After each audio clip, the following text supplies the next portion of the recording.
Andhra Pradesh working జర్నలిస్టుల federation, AP broadcast జర్నలిస్టుల association, అలాగే AP small and medium newspapers association urban యూనిట్లన్నీ కూడా ఈరోజు విశాఖపట్నం దండపరి జంక్షన్లో ప్రత్యేకంగా కార్యవర్గ సమావేశం నిర్వహించుకోవడం జరిగింది.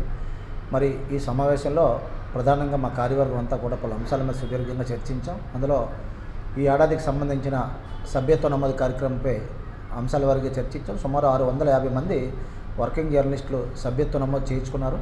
ఇది తుది జాబితా తయారు చేసి మరి రాష్ట్ర కార్యవర్గానికి నివేదిస్తాం. అలాగే వచ్చే నెల 28న అల్లూరి విజ్ఞాన కేంద్రంలో ఉగాది సంబరాలు నిర్వహించడానికి కూడా కార్యవర్గం నిర్ణయం తీసుకుంది. ప్రతి ఏటా మాదిరిగానే ఈ ఏడాది కూడా ఆ రోజు ఉదయం నుంచి కూడా అల్పాహారం, సాంస్కృతిక కార్యక్రమాలు, పంచాంగ శ్రవణం, కవి సమ్మేళనం, పండితుల సత్కారాలు ఉంటాయి. అదేవిధంగా మధ్యాహ్నం విందు భోజనంతో ఈ కార్యక్రమాలన్నీ ముగుస్తాయి.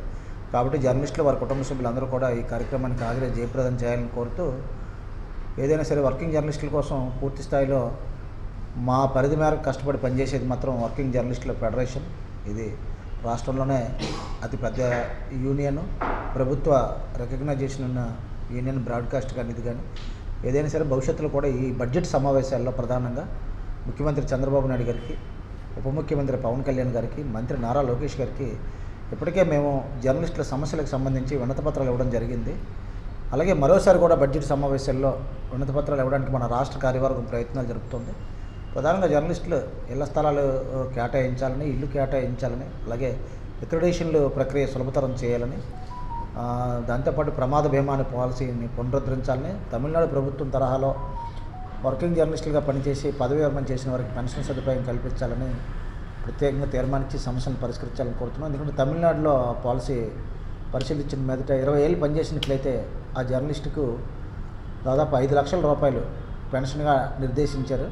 అలాగే మన ఆంధ్రప్రదేశ్ ప్రభుత్వంలో కూడా ఎవరైతే వాళ్ళ సర్వీస్ని బట్టి వాళ్ళకి పెన్షన్ సదుపాయం కల్పించాలని కోరుకుంటూ, ఈ సంవత్సరం మాదిరిగానే ఇది ఉగాది సంబరాలను ఘనంగా నిర్వహించాలని నిర్ణయించాం.